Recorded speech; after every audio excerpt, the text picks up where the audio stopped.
Elnora awoke at dawn and lay gazing around the unfamiliar room.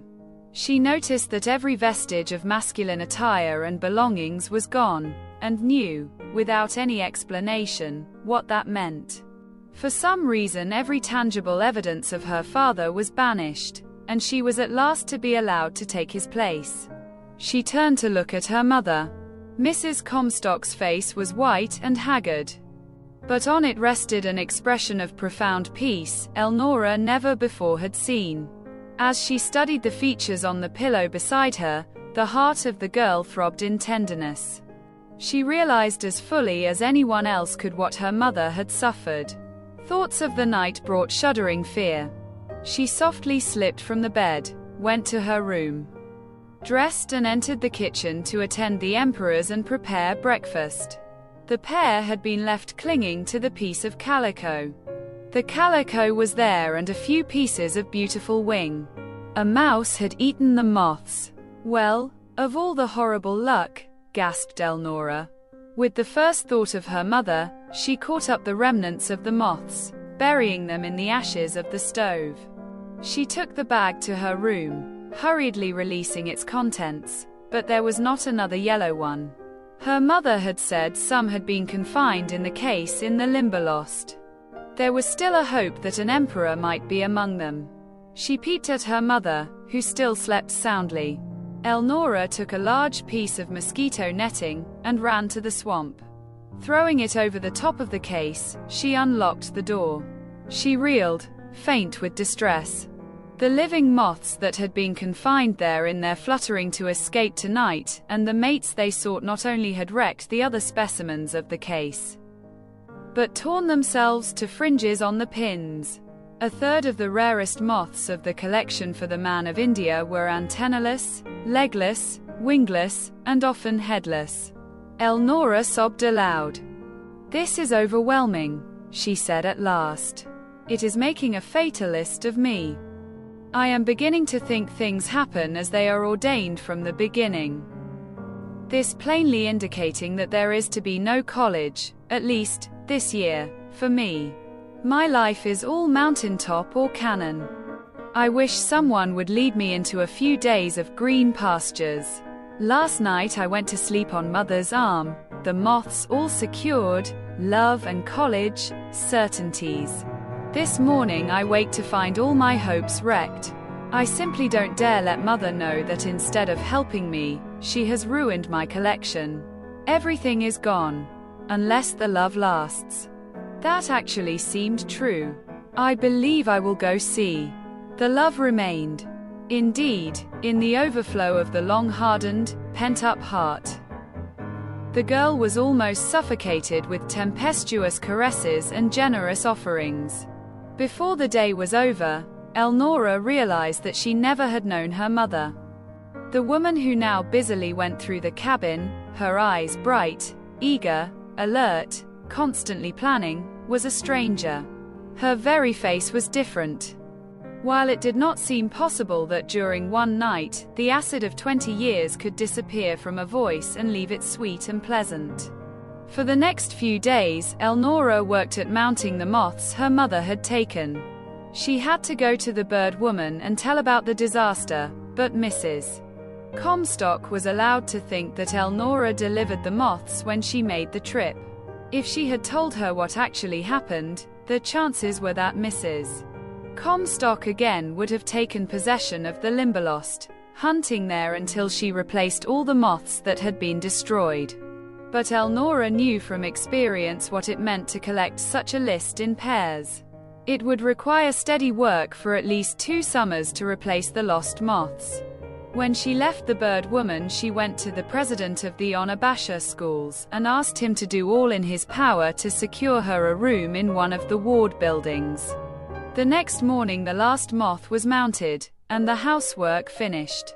Elnora said to her mother, "If you don't mind, I believe I will go into the woods pasture beside Sleepy Snake Creek and see if I can catch some dragonflies or moths." "Wait until I get a knife and a pail and I will go along," answered Mrs. Comstock. "The dandelions are plenty tender for greens among the deep grasses, and I might just happen to see something myself. My eyes are pretty sharp. I wish you could realize how young you are, said Elnora. I know women in Onabasha who are 10 years older than you, yet they look 20 years younger. So could you, if you would dress your hair becomingly, and wear appropriate clothes. I think my hair puts me in the old woman class permanently, said Mrs. Comstock. Well, it doesn't, cried Elnora. There is a woman of 28 who has hair as white as yours from sick headaches, but her face is young and beautiful. If your face would grow a little fuller and those lines would go away. You'd be lovely, you little pig, laughed Mrs. Comstock. Anyone would think you would be satisfied with having a splinter new mother, without setting up a kick on her looks, first thing. Greedy. That is a good word, said Elnora. I admit the charge. I am greedy over every wasted year. I want you young, lovely, suitably dressed and enjoying life like the other girls' mothers. Mrs. Comstock laughed softly as she pushed back her sunbonnet so that shrubs and bushes beside the way could be scanned closely. Elnora walked ahead with a case over her shoulder, a net in her hand. Her head was bare, the rolling collar of her lavender gingham dress was cut in a V at the throat. The sleeves only reached the elbows. Every few steps she paused and examined the shrubbery carefully, while Mrs. Comstock was watching until her eyes ached. But there were no dandelions in the pail she carried. Early June was rioting in fresh grasses, bright flowers, bird songs, and gay-winged creatures of air. Down the footpath the two went through the perfect morning, the love of God and all nature in their hearts. At last they reached the creek, following it toward the bridge. Here, Mrs. Comstock found a large bed of tender dandelions and stopped to fill her pail. Then she sat on the bank, picking over the greens, while she listened to the creek softly singing its June song. Elnora remained within calling distance, and was having good success. At last she crossed the creek, following it up to a bridge. There she began a careful examination of the undersides of the sleepers and flooring for cocoons. Mrs. Comstock could see her and the creek for several rods above. The mother sat beating the long green leaves across her hand, carefully picking out the white buds, because Elnora liked them, when a splash up the creek attracted her attention. Around the bend came a man. He was bareheaded, dressed in a white sweater, and waders which reached his waist. He walked on the bank, only entering the water when forced. He had a queer basket strapped on his hip, and with a small rod he sent a long line spinning before him down the creek, deftly manipulating with it a little floating object. He was closer Elnora than her mother, but Mrs. Comstock thought possibly by hurrying she could remain unseen and yet warn the girl that a stranger was coming. As she approached the bridge, she caught a sapling and leaned over the water to call Elnora. With her lips parted to speak, she hesitated a second to watch a sort of insect that flashed past on the water. When a splash from the man attracted the girl. She was under the bridge, one knee planted in the embankment and a foot braced to support her. Her hair was tousled by wind and bushes, her face flushed, and she lifted her arms above her head, working to loosen a cocoon she had found. The call Mrs. Comstock had intended to utter never found voice, for as Elnora looked down at the sound. Possibly I could get that for you, suggested the man. Mrs. Comstock drew back. He was a young man with a wonderfully attractive face, although it was too white for robust health, broad shoulders, and slender, upright frame. Oh, I do hope you can, answered Elnora. It's quite a find. It's one of those lovely pale red cocoons described in the books. I suspect it comes from having been in a dark place and screened from the weather. Is that so? Cried the man. Wait a minute. I've never seen one. I suppose it's a cecropia? From the location.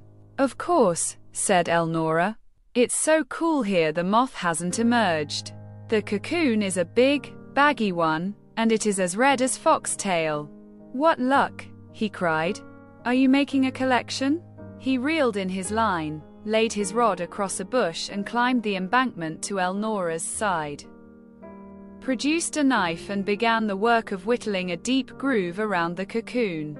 Yes, I paid my way through the high school in Onabasha with them. Now I am starting a collection, which means college. Onabasha, said the man. That is where I am visiting. Possibly you know my people. Drive. Ammons. The doctor is my uncle. My home is in Chicago. I've been having typhoid fever, something fierce. In the hospital 6 weeks. Didn't gain strength right, so Uncle Doc sent for me. I am to live out of doors all summer and exercise until I get in condition again. Do you know my uncle? Yes. He is Aunt Margaret's doctor, and he would be ours, only we are never ill. Well, you look it, said the man, appraising Elnora at a glance. Strangers always mention it, sighed Elnora. I wonder how it would seem to be a pale, languid lady and ride in a carriage. Ask me, laughed the man. It feels like the Dickens. I'm so proud of my feet. It's quite a trick to stand on them now. I have to keep out of the water all I can and stop to baby every half mile. But with interesting outdoor work I'll be myself in a week. Do you call that work? Elnora indicated the creek. I do, indeed. Nearly 3 miles, banks too soft to brag on and never a strike. Wouldn't you call that hard labor? Yes, laughed Elnora. Work at which you might kill yourself and never get a fish. Did anyone tell you there were trout in Sleepy Snake Creek? Uncle said I could try. Oh, you can, said Elnora. You can try no end. But you'll never get a trout. This is too far south and too warm for them. If you sit on the bank and use worms you might catch some perch or catfish. But that isn't exercise. Well, if you only want exercise, go right on fishing. You will have a creel full of invisible results every night. I object, said the man emphatically. He stopped work again and studied Elnora. Even the watching mother could not blame him. In the shade of the bridge, Elnora's bright head and her lavender dress made a picture worthy of much contemplation. I object, repeated the man. When I work I want to see results. I'd rather exercise sawing wood, making one pile grow little and the other big than to cast all day and catch nothing because there is not a fish to take. Work for work's sake doesn't appeal to me. He digged the groove around the cocoon with skilled hand. Now there is some fun in this, he said. It's going to be a fair job to cut it out. But when it comes, it is not only beautiful, but worth a price. It will help you on your way. I think I'll put up my rod and hunt moths. That would be something like. Don't you want help? Elnora parried the question. Have you ever hunted moths, Mr. Ammon? Enough to know the ropes in taking them and to distinguish the commonest ones. I go wild on catokale. There's too many of them, all too much alike for Philip, but I know all these fellows. One flew into my room when I was about 10 years old, and we thought it a miracle. None of us ever had seen one, so we took it over to the museum to Dr. Dorsey. He said they were common enough, but we didn't see them because they flew at night. He showed me the museum collection, and I was so interested I took mine back home and started to hunt them. Every year after that we went to our cottage a month earlier, so I could find them, and all my family helped. I stuck to it until I went to college. Then, keeping the little moths out of the big ones was too much for the mater, so father advised that I donate mine to the museum. He bought a fine case for them with my name on it, which constitutes my sole contribution to science. I know enough to help you all right. Aren't you going north this year? All depends on how this fever leaves me. Uncle says the nights are too cold and the days too hot there for me. He thinks I had better stay in an even temperature until I am strong again. I am going to stick pretty close to him until I know I am. I wouldn't admit it to anyone at home, but I was almost gone. I don't believe anything can eat up nerve much faster than the burning of a slow fever. No, thanks. I have enough. I stay with Uncle Doc. So if I feel it coming again, he can do something quickly. I don't blame you, said Elnora. I never have been sick, but it must be dreadful. I am afraid you are tiring yourself over that. Let me take the knife a while. Oh, it isn't so bad as that. I wouldn't be wading creeks if it were. I only need a few more days to get steady on my feet again. I'll soon have this out. It is kind of you to get it, said Elnora. I should have had to peel it, which would spoil the cocoon for a specimen and ruin the moth. You haven't said yet whether I may help you while I am here. Elnora hesitated. You better say, yes, he persisted. It would be a real kindness. It would keep me outdoors all day and give an incentive to work. I'm good at it. I'll show you if I am not in a week or so. I can, sugar, manipulate lights, and mirrors. And all the expert methods. I'll wager, moths are numerous in the old swamp over there. They are, said Elnora. Most I took there. A few nights ago my mother caught a number. But we don't dare go alone. All the more reason why you need me. Where do you live? I can't get an answer from you. I'll go tell your mother who I am and ask her if I may help you. I warn you, young lady, I have a very effective way with mothers. They almost never turn me down. Then it's probable you will have a new experience when you meet mine, said Elnora. She never was known to do what anyone expected she surely would. The cocoon came loose. Philip Hammond stepped down the embankment, turning to offer his hand to Elnora. She ran down as she would have done alone, and taking the cocoon turned it end for end to learn if the imago it contained were alive. Then Ammon took back the cocoon to smooth the edges. Mrs. Comstock gave them one long look as they stood there, and returned to her dandelions. While she worked, she paused occasionally, listening intently. Presently they came down the creek. The man carrying the cocoon as if it were a jewel, while Elnora made her way along the bank, taking a lesson in casting. Her face was flushed with excitement, her eyes shining. The bushes taking liberties with her hair. For a picture of perfect loveliness she scarcely could have been surpassed, and the eyes of Philip Hammond seemed to be in working order. Moth-er, called Elnora. There was an undulant, caressing sweetness in the girl's voice, as she sung out the call in perfect confidence that it would bring a loving answer, that struck deep in Mrs. Comstock's heart. She never had heard that word so pronounced before, and a lump arose in her throat.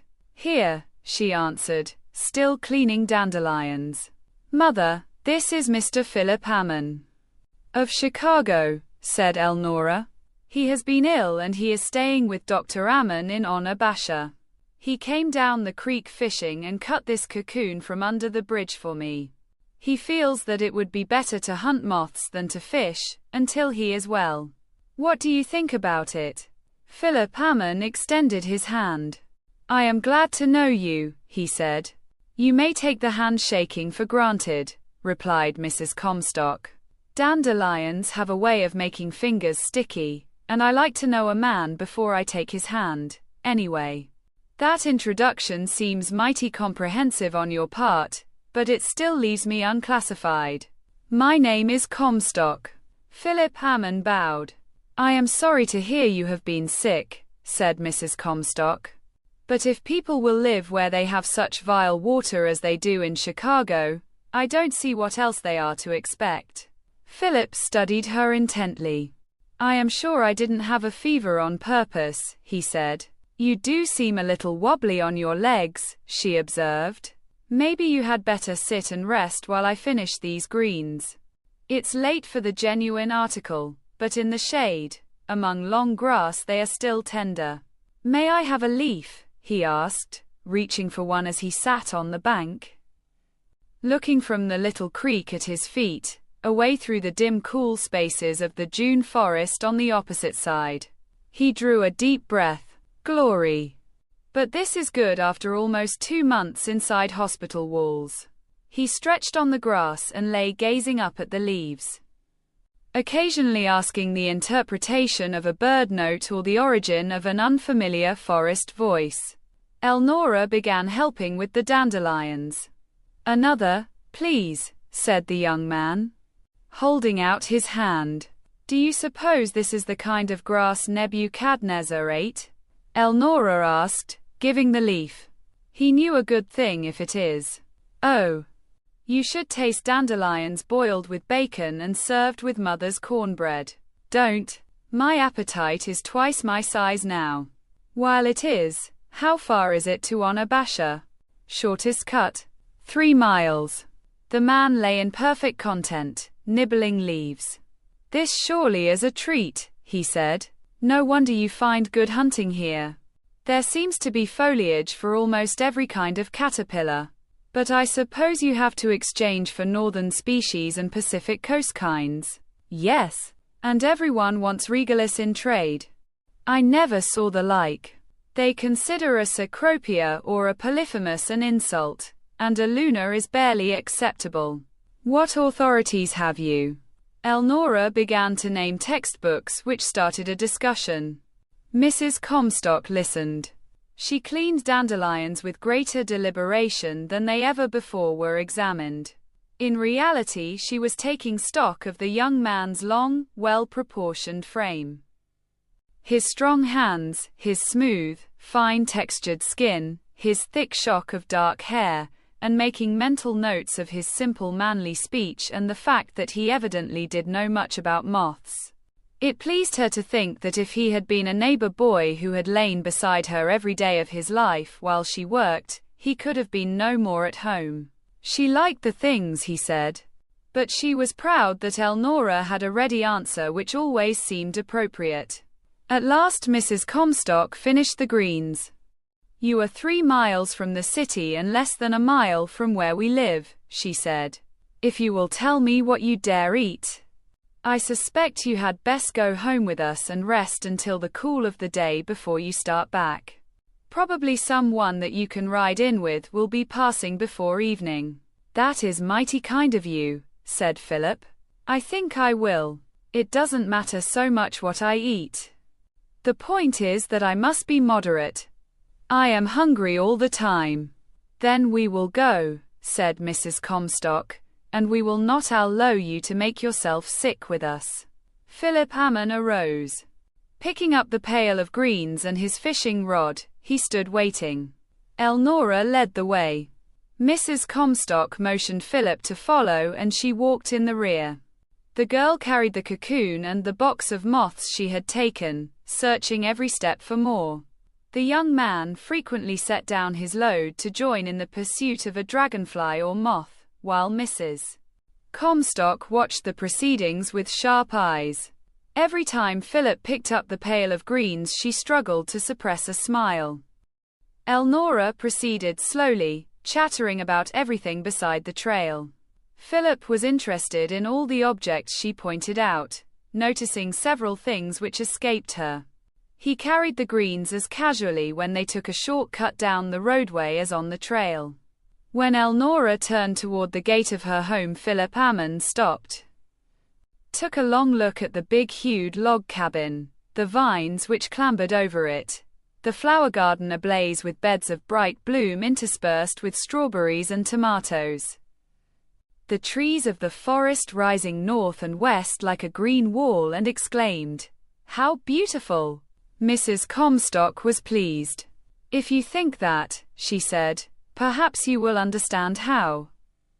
In all this present-day rush to be modern, I have preferred to remain as I began. My husband and I took up this land, and enough trees to build the cabin, stable, and outbuildings are nearly all we ever cut. Of course, if he had lived, I suppose we should have kept up with our neighbors. I hear considerable about the value of the land, the trees which are on it, and the oil which is supposed to be under it, but as yet I haven't brought myself to change anything. So we stand for one of the few remaining homes of first settlers in this region. Come in. You are very welcome to what we have. Mrs. Comstock stepped forward and took the lead. She had a bowl of soft water and a pair of boots to offer for the heavy waders, for outer comfort, a glass of cold buttermilk and a bench on which to rest in the circular arbor until dinner was ready. Philip Hammond splashed in the water. He followed to the stable and exchanged boots there. He was ravenous for the buttermilk. And when he stretched on the bench in the arbor, the flickering patches of sunlight so tantalized his tired eyes, while the bees made such splendid music, he was soon sound asleep. When Elnora and her mother came out with a table, they stood a short time looking at him. It is probable Mrs. Comstock voiced a united thought when she said, "What a refined, decent-looking young man. How proud his mother must be of him. We must be careful what we let him eat." Then they returned to the kitchen where Mrs. Comstock proceeded to be careful. She broiled ham of her own sugar curing, creamed potatoes, served asparagus on toast, and made a delicious strawberry shortcake. As she cooked dandelions with bacon, she feared to serve them to him. So she made an excuse that it took too long to prepare them, blanched some and made a salad. When everything was ready, she touched Philip's sleeve. "Best have something to eat, lad, before you get too hungry," she said. "Please hurry," he begged laughingly as he held a plate toward her to be filled. "I thought I had enough self-restraint to start out alone. But I see I was mistaken. If you would allow me, just now, I am afraid I should start a fever again. I never did smell food so good as this. It's mighty kind of you to take me in. I hope I will be man enough in a few days to do something worthwhile in return." Spots of sunshine fell on the white cloth and blue china. The bees and an occasional stray butterfly came searching for food. A rose-breasted grosbeak, released from a 3 hours siege of brooding, while his independent mate took her bath and recreation, mounted the top branch of a maple in the west woods from which he serenaded the dinner party with a joyful chorus in celebration of his freedom. Philip's eyes strayed to the beautiful cabin, to the mixture of flowers and vegetables stretching down to the road, and to the singing bird with his red splotched breast of white, and he said, "I can't realize now that I ever lay in ice packs in a hospital. How I wish all the sick folks could come here to grow strong." The grosbeak sang on. A big Turnus butterfly sailed through the arbor and poised over the table. Elnora held up a lump of sugar and the butterfly, clinging to her fingers, tasted daintily. With eager eyes and parted lips, the girl held steadily. When at last it wavered away, "That made a picture," said Philip. "Ask me some other time how I lost my illusions concerning butterflies. I always thought of them in connection with sunshine, flower pollen, and fruit nectar, until one sad day." "I know," laughed Elnora. "I've seen that, too, but it didn't destroy any illusion for me. I think quite as much of the butterflies as ever."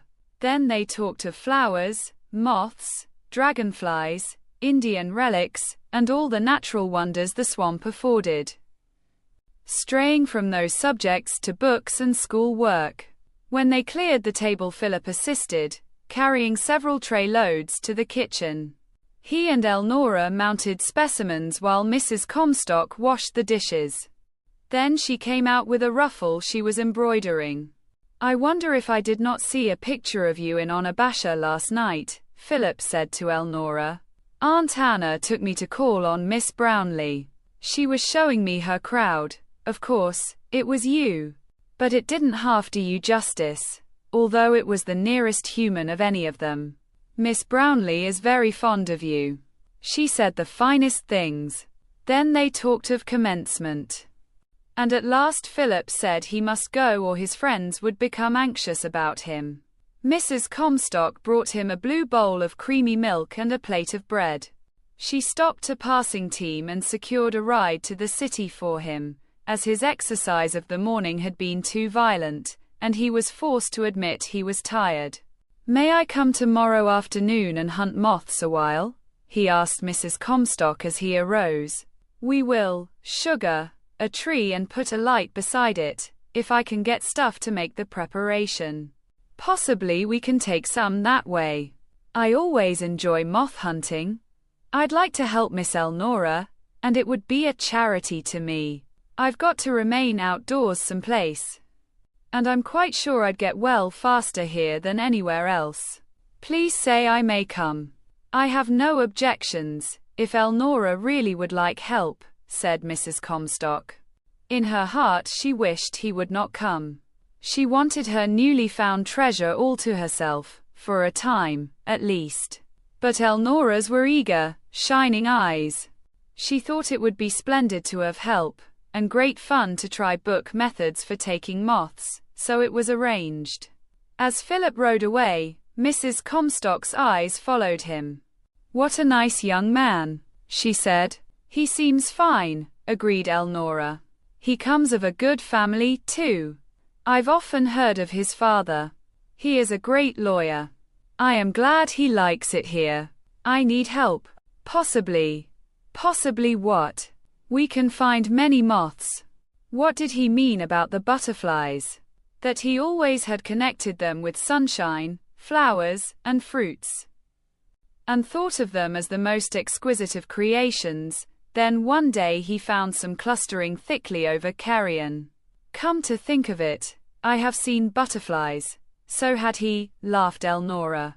And that is what he meant.